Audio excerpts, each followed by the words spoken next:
Day to day news Bharat में मैं श्रेया शर्मा आपका स्वागत करती हूँ। अब बात करते हैं खबर की, जो इस वक्त की बड़ी और अहम खबर बांग्लादेश से सामने आ रही है। आज बांग्लादेश में जो है आम चुनाव से ठीक पहले एक बड़ी घटना सामने आई है। आपको बता दें कि जिसने पूरे देश में खासकर अल्पसंख्यक हिंदू समुदाय के बीच गहरी दहशत पैदा कर दी है। आपको ये जानकारी दे दी कि 11 फरवरी की सुबह जो है मौलवी बाजार जिले के कमलगंज उपजिला स्थित जो है चंपारा चाय बागान से 28 वर्षीय हिंदू युवक जो है रतन साहूकार की खून से सनी लाश बरामद की गई है। ये घटना ऐसे समय में हुई है जब देश पहले से ही चुनावी माहौल में तनाव, राजनीतिक आरोप प्रत्यारोप और हिंसा की आशंकाओं से घिरा हुआ है।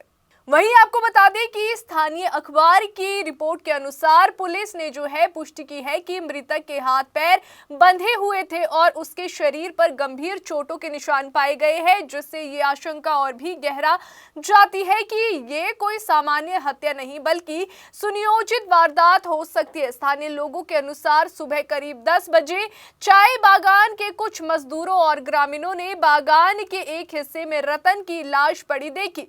लाश खून से लथपथ थी और आसपास के इलाकों में खून के निशान भी दिखाई दे रहे थे। घटना की सूचना जो है तुरंत पुलिस को दी गई, जिसके बाद जो है कमलगंज पुलिस स्टेशन की टीम मौके पर पहुंची और शव को कब्जे में ले लिया।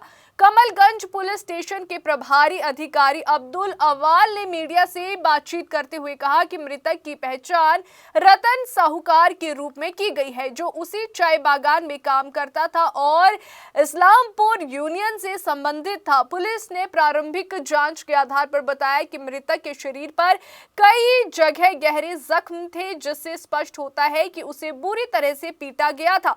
रतन साहूकार का परिवार इस घटना से पूरी तरह से टूट चुका है। उसके बड़े भाई लक्ष्मण ने जो है उन्होंने बताया कि रतन पिछली रात से घर नहीं लौटा था। परिवार के लोग रात भर उसकी तलाश करते रहे। रिश्तेदारों और जान पहचान वालों से संपर्क किया, लेकिन उसका कोई पता नहीं चला। सुबह जब गांव के लोगों से ये खबर मिली कि चाय बागान में एक युवक की लाश मिली है, तो परिवार के सदस्य मौके पर पहुंचे और शव की पहचान रतन के रूप में की। लक्ष्मण ने जो है भावुक होकर कहा, हमें नहीं पता था कि उसे क्यों मारा गया है। उसकी किसी से दुश्मनी नहीं थी। वे जो है रोज की तरह काम पर जाता था और शाम को घर लौट आता था।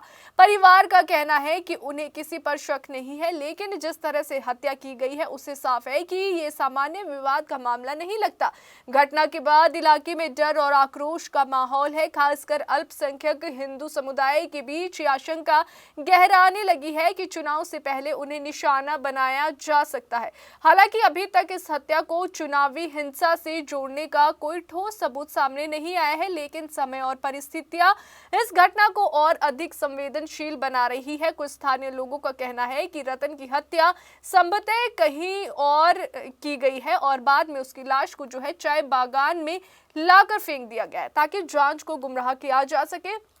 हालांकि पुलिस ने इस संबंध में कोई आधिकारिक बयान नहीं दिया है और कहा है कि पोस्टमार्टम रिपोर्ट और जो है जांच के बाद ही स्थिति स्पष्ट हो पाएगी। साथ ही राजनीतिक दृष्टि से देखें तो बांग्लादेश में चुनाव के दौरान हिंसा की घटनाएं कोई नई बात नहीं है। अतीत में भी चुनाव से पहले और बाद में राजनीतिक झड़पें, तोड़फोड़ और हमलों की घटनाएं सामने आती रहती है। ऐसे माहौल में किसी भी संवेदनशील घटना का असर व्यापक हो सकता है। विपक्षी दल अक्सर सत्तारूढ़ पार्टी पर आरोप लगाते रहे हैं कि चुनाव से पहले माहौल को प्रभावित करने की कोशिश की जाती है। वहीं सत्तारूढ़ दल विपक्ष पर अराजकता फैलाने का आरोप लगाता है। ऐसे में रतन साहूकार की हत्या ने राजनीतिक बहस को भी हवा दे दी। हालांकि अभी तक किसी बड़े राजनीतिक दल ने आधिकारिक रूप से इस मामले पर विस्तृत बयान जारी नहीं किया है।